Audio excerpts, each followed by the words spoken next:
I've dealt with a lot of disappointing moments from my parents, but nothing prepared me for the day I walked into their hallway and saw my own face hanging under the words.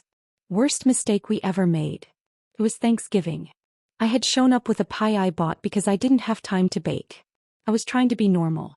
Trying to be part of the family again. I walked down the hallway toward the kitchen like I've done 100 times.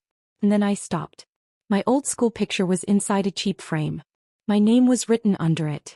And right above it, in bold letters, they had stuck a printed label. Worst mistake we ever made. I didn't move. I felt heat in my face and a cold wave down my stomach at the same time. It wasn't even anger. It was disbelief. My mother walked up behind me and said like it was nothing. "Oh, you saw it. That was it." No explanation. No embarrassment. No hesitation. My father came around the corner right after. He looked at me like I was overreacting. "You always take things too personally," he said. "If you didn't want to end up on the wall, maybe you should have done something with your life." I stared at him.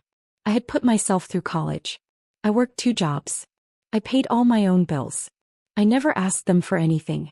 But nothing I did ever counted for them. My siblings were always the good ones. The ones who got trophies, scholarships, applause. I was the extra kid. The one they didn't plan for. The one they blamed when life didn't go their way. I didn't say a single word. I just walked out. Left the pie on the counter. Didn't look back.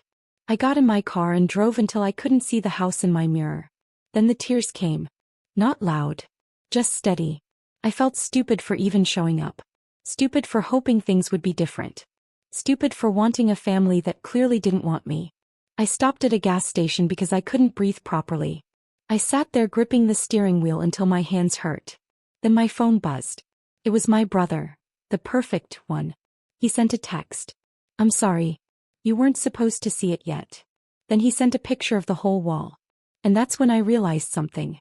My picture wasn't the only one in the failure section. My brother's picture was there. My sister's. Even my mother's. Under my brother it said, "For not protecting her." Under my sister. "For ignoring what was happening." Under my mother. "For what I said the day she was born." I read that 5 times. My mother had a frame.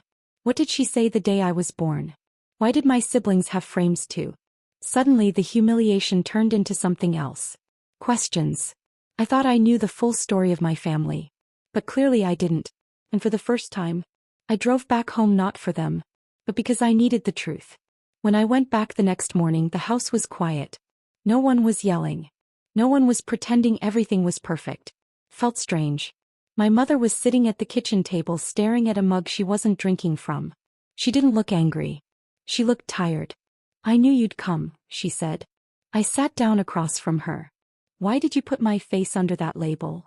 I asked straight to the point. She didn't dodge it. She didn't get defensive. She just sighed. "When you were born, things went wrong," she said.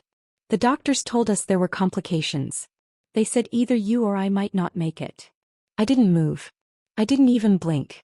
"I told them to save you," she continued. "And after that your father changed. He took it harder than he ever admitted.